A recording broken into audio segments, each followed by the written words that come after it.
La religión es un rasgo de integración de los pueblos porque permite, entre otros aspectos, crear lazos de identidad y sentido de pertenencia.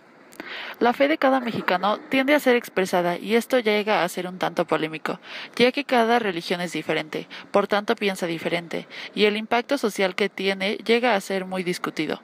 Aunque México sea un país laico, es decir, que el Estado está separado de la Iglesia según la Constitución de 1857 y corroborada en la Constitución de 1917, nuestra historia con respecto a la religión y al gobierno ha sido entrelazada más veces de las que podamos identificar.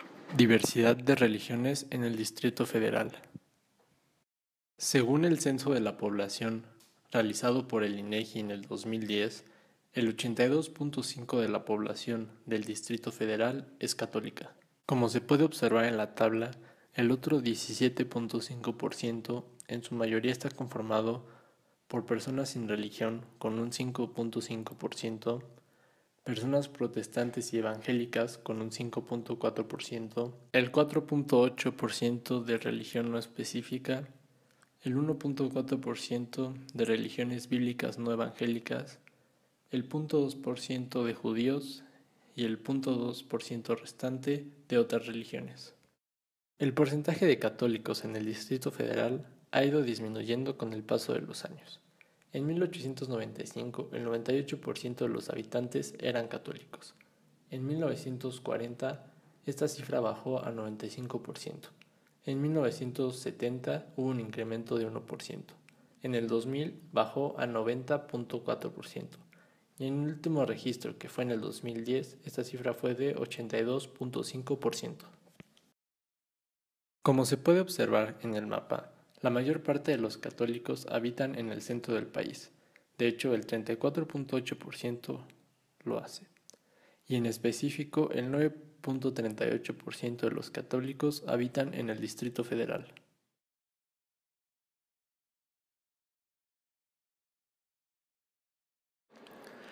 Los mayas y su religión no es un campo muy conocido, aunque lo que se sabe es que veneraban a los fenómenos de la naturaleza, ya que por el cultivo de la tierra dependían de ella. Podemos encontrar también varias deidades como dioses de la lluvia, genios de los maizales o sirenas malignas.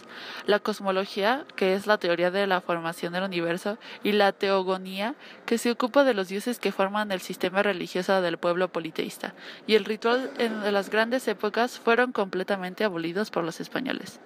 Según los aztecas, el mundo fue creado y destruido 4 veces. Luego fue creado por los dioses por 5ª vez. Ellos hicieron la tierra, la separaron del cielo.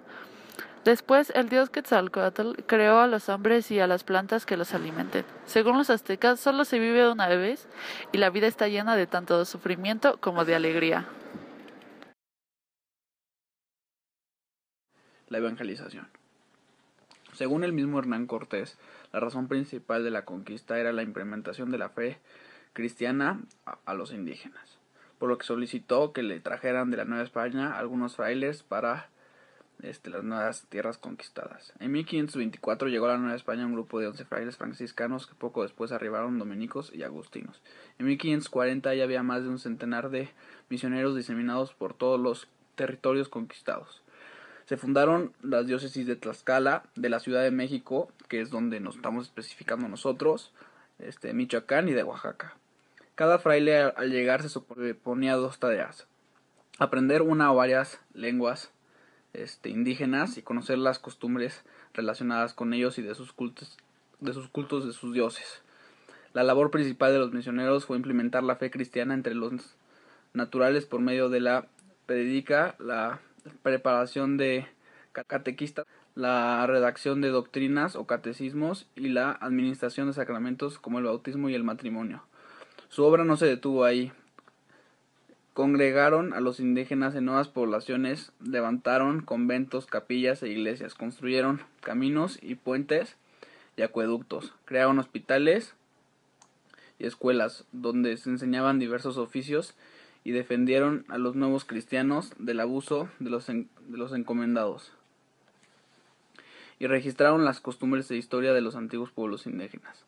Pero para alcanzar su propósito también destruyeron imágenes y libros indígenas y persiguieron a aquellos que seguían practicando sus cultos de antes, de sus dioses, La labor de la evangelización de los frailes fue realizada con un enorme entusiasmo. Muchos murieron a causa de los agotamientos y de la vida austera que llevaba. En poco más de 40 años habían transformado la mentalidad de millones de indígenas, quienes, convertidos del cristianismo, crearon la mayor nación católica de sus tiempos. Hoy en día la mayor parte de los mexicanos somos católicos gracias a ellos. En el año 1531 se estaba dando el mestizaje entre los conquistadores españoles y los pobladores aztecas. Entre ambas culturas se estaba dando una confrontación muy fuerte, existía violencia en extremo, venganzas entre españoles e indígenas, matanzas, odio, etc. Fue un 8 de diciembre cuando la Virgen de Guadalupe se aparece en el Cerro del Tepeyac a un indígena llamado Juan Diego. Después de 4 días de gestiones de este indito ante el obispo del lugar, Fray Juan de Zumárraga, la Virgen de Guadalupe se aparece en el ayate del indito dejando plasmada su imagen que hasta ahora en día se venera en la Basílica de Guadalupe. Fue la mismísima Virgen la que les dio unidad a los españoles e indígenas, sellando así nuestra nación mexicana. Termina la violencia, los indígenas se bautizan y confirmaban por decenas de miles, naciendo así la religiosidad guadalupana y católica del pueblo mexicano. La Guerra Cristera. En 1929, las hostilidades entre la Iglesia y el Estado llegan a su punto de ruptura. El enfrentamiento pospuesto desde las leyes de reforma lleva, en estos años de luchas intensas posrevolucionarias, a una de las rebeliones más controvertidas de la historia de México, el conflicto religioso. Después de la Constitución de 1917 y la Guerra de Reforma, la Iglesia había recuperado el poder espiritual y ejercía mayor fuerza en la formación de sindicatos. Pero el verdadero problema comienza con la llegada del delegado apostólico Filippi a bendecir el Cerro del Cubilete en Silao, Guanajuato, cuando el pueblo va a venerarlo y el gobierno lo expulsa del país. Después de esto, en 1925, con Calles a la cabeza, los anticlericales del norte comienzan los enfrentamientos de la Confederación Regional de Obreros Mexicanos y los miembros de la Acción Católica de la Juventud Mexicana. El líder de la CROM intenta crear una iglesia mexicana que falla, pero los católicos logran formar su brazo político, la Liga Nacional Defensora de la Libertad Religiosa. Tras esto, el gobierno responde aplicando varios artículos constitucionales, expulsando a 183 sacerdotes extranjeros y cerrando 74 conventos. Es aquí donde se oficializa la oposición de la Iglesia y el Estado. El gobierno reforma el Código Penal en materia del culto religioso y disciplina externa llamada Ley Calles. Como consecuencia, los arzobispos de México y Tabasco llaman a un boicot económico en el país y solicitan firmas para modificar la Constitución y la restauración de libertad económica.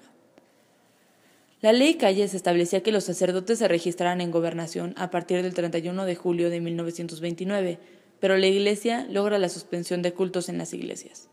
Tras esto, el Estado ordena cerrar las iglesias e inventariarlas si efectivamente se suspendían. El 31 de julio, la Iglesia pierde el auxilio espiritual y sufren la represión, haciendo que los católicos se levanten en armas. En esta rebelión se carecía de caudillos. Los líderes salían del convencimiento de su misión cristiana, aún careciendo de armas y equipo. Otros factores fueron la formación de brigadas femeninas de Santa Juana de Arco y la rebelión de Arnulfo Gómez, que llevaron al gobierno a separar su ejército a dos frentes.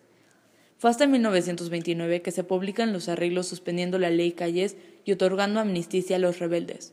Se restituyeron las iglesias prohibiendo la realización de cultos y se dio fin a la guerra.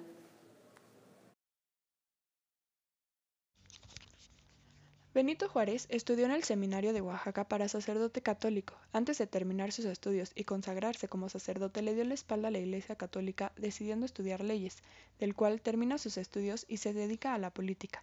Por otro lado, ingresó a la masonería alcanzando los máximos grados, llegando a hacer juramento en el grado 33. Debido a que la masonería es una secta que tiene como fines la destrucción de la Iglesia Católica, Benito Juárez le declara la guerra a la Iglesia. Cuando llega a la presidencia de la República, decreta confiscable todas las propiedades a la Iglesia y las nacionaliza.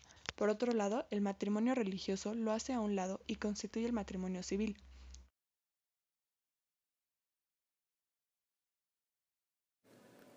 En la época colonial, el Tribunal de la Santa Inquisición de la Nueva España se encargaba de juzgar y sentenciar a los herejes, idólatras, hechiceros o cualquiera que proclamaba no ser católico.